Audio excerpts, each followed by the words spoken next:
Hoy vamos a hablar de Andrea Palladio, uno de los más importantes arquitectos del periodo manierista, nacido en 1508 y muerto en 1580. Su nombre de pila era Andrea Pietro della Gondola. Nació, como dije antes, en 1508 en la ciudad de Padua, que por ese entonces era una comuna de la así llamada Serenísima República de Venecia. Es decir, Padua pertenecía a la República de Venecia, era una villa asociada a ella. Tras comenzar su aprendizaje como cantero en su ciudad natal, marchó en 1524 a la ciudad de Vicenza para terminar allí su formación. Esto lo hace con una formación distinta a otros arquitectos que hemos visto, sobre todo los arquitectos del Renacimiento, que se formaron la mayoría de ellos como dibujantes, pintores perspectivistas, o como en el caso de Miguel Ángel, que era escultor. Palladio directamente se formó como cantero. Esto le permitió conocer apropiadamente las cualidades de la piedra, que es el principal método de construcción que se empleaba en la época. En 1537, trabajando como cantero en la Villa Cricoli, una villa de la cual él era simple cantero, no había sido diseñada por él, Andrea conoce al propietario, que era el conde de Tricino.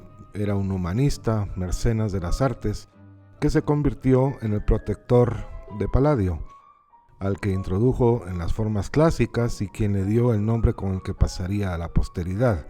O sea que Andrea pasó a llamarse Palladio a partir del mecenazgo del conde de Tricino. Junto a él, Palladio conoció a Vitruvio, pero también a Serlio, que residía y publicaba por entonces en Venecia. O sea, los tratados de arquitectura le fueron facilitados por Tricino y Andrea Palladio se dedicó a estudiarlos intensamente. Yo me imagino que Tricino habrá visto las posibilidades de Andrea, su genio especial, y por eso decidió ayudarlo y colaborar con su educación como arquitecto. De otro rico hombre del Renacimiento y humanista, Cornaro, Palladio conocerá su tratado sobre la arquitectura, que va a ser el fundamento del propio tratado que Palladio va a publicar años después, llamado Los Cuatro Libros de Arquitectura, y Quattro Libri en italiano. En 1541 viaja por primera vez a Roma, patrocinado por el conde Tricino. Conoce entonces directamente las antigüedades clásicas, las estudia con detenimiento, las mide, las dibuja y aprende de esa forma directamente desde su fuente, desde su origen, la arquitectura clásica. Para entonces ya había comenzado a construir usando un supuesto lenguaje clásico que iría perfeccionando poco a poco con el transcurso de los años. Tras esta primera estancia romana, Palladio decidió recorrer toda Italia a la búsqueda de las ruinas antiguas romanas, lo que se plasmaría progresivamente en sus diseños. Sus primeras obras datan de la década de 1540-50. Hacia 1540, Palladio comienza su actividad constructiva. La mayor parte de las obras de sus dos primeras décadas de trabajo serán una larga serie de villas campestres y algunos palacetes urbanos en Vicenza, contratados por los conocidos de Tricino. Un primer diseño de Palladio que hay que mencionar es la Villa Forni, un trabajo de 1541, iniciado en este año. La Villa Forni tiene una enorme simplicidad en sus formas. Sin embargo, ya desde este momento, desde este diseño, empezamos a ver las pautas que Palladio va a seguir para casi todas sus villas en el futuro. Un edificio central como punto de articulación del conjunto y la simetría como eje organizador.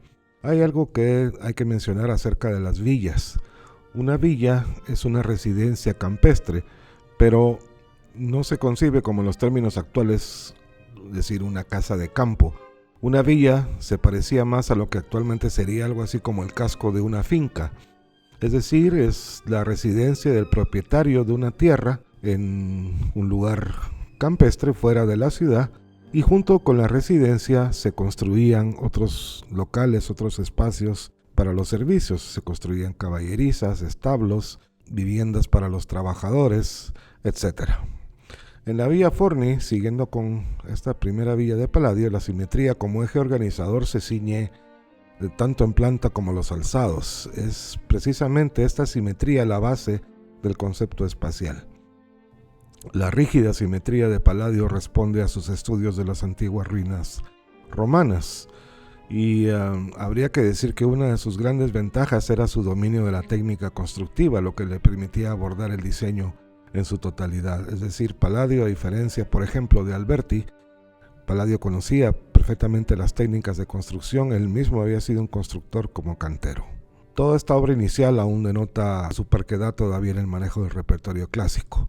Es decir, si bien la villa está concebida espacialmente en términos clásicos, sobre todo regida por la simetría, los órdenes arquitectónicos, por ejemplo, todavía no están presentes aquí, quizá porque Palladio todavía no se sentía del todo seguro para aplicar los órdenes y sus proporciones a sus diseños. Luego encontramos otro proyecto de los primeros que realizó Palladio en Vicenza, la Villa Grasotti, iniciada en 1542. Esta villa era originalmente el almacén de sal de la región. El objetivo de Palladio era dignificar un lugar de este tipo mediante el uso de formas clásicas. En vez de hacer una arquitectura rural, como se había hecho hasta entonces, generalmente sin que interviniese un arquitecto, Palladio empieza a dignificar precisamente el trabajo y la vivienda campestre a través del clasicismo empleado en el diseño y en la construcción de estos edificios. La fachada de la Villa Grasotti era el elemento principal. Se utiliza el orden clásico como elemento de proporción y los frontones sobre los vanos y el cuerpo central de la fachada como remate noble. Aquí vemos en esta foto la fachada que bajo un esquema apilastrado de orden corintio con un triple arco encima del elemento noble como un templo, lo significa el frontón que está en la parte superior. Cuando vemos la planta de la Villa Grasotti encontramos de nuevo la simetría específica de los proyectos de Palladio. Esta villa fue adquirida en 1550 por Girolamo Grimani, quien encargó a Palladio una reforma general del edificio. Es entonces cuando pasa de ser un depósito de sal a ser la vivienda, en este caso para Girolamo Grimani. La centralidad del esquema que Palladio había diseñado para esta villa, como en el resto de las demás, no se resuelve totalmente en la elevación, quizá porque su diseño original no estaba previsto como una villa.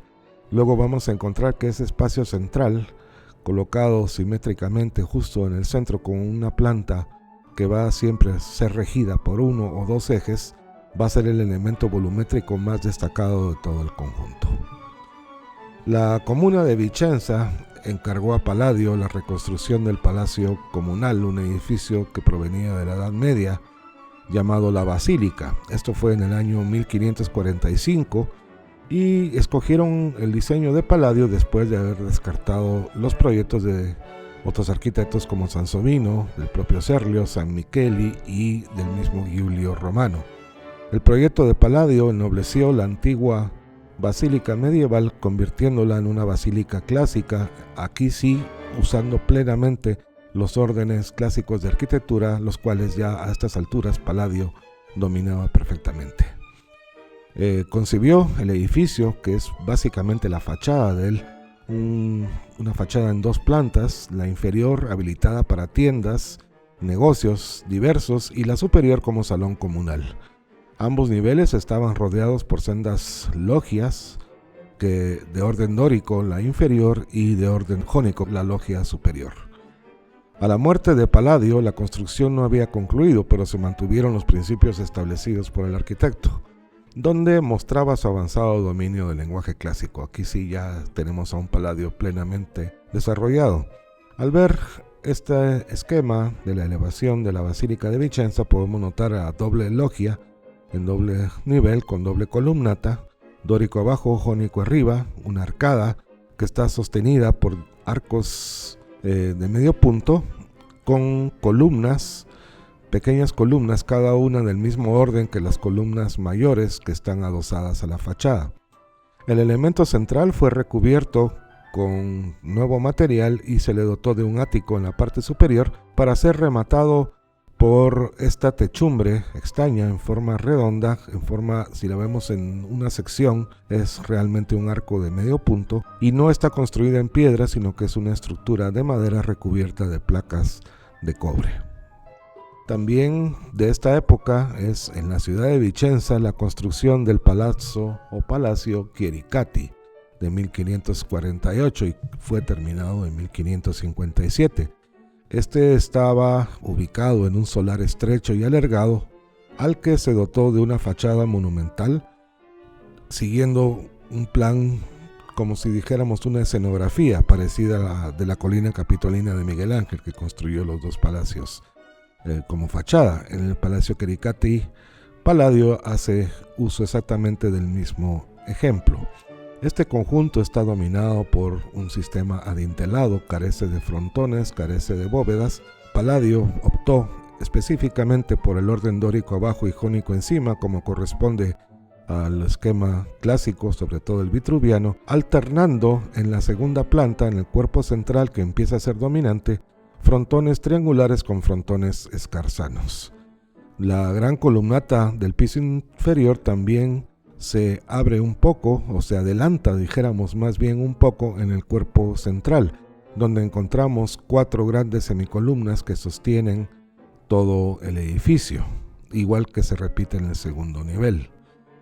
El doble loggia de orden dórico y orden jónico fueron rematados, donde está cada una de las columnas, por unos pináculos, ciertos remates que están en la parte superior del entablamento, que estos ya son del siglo XVII, posteriores a la muerte de Palladio.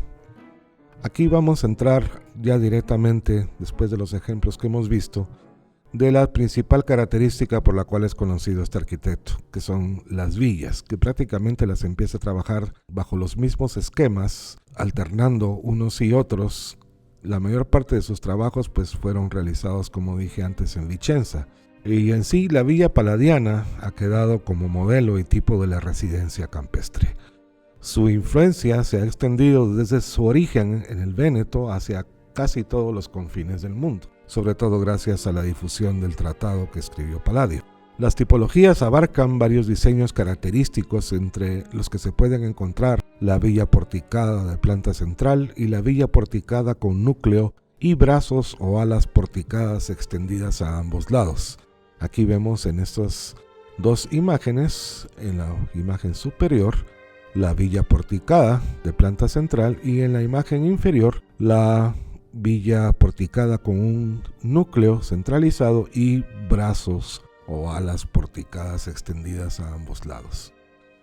Dentro de los tipos de planta central de las villas palladianas, los hay con o sin pórtico clásico.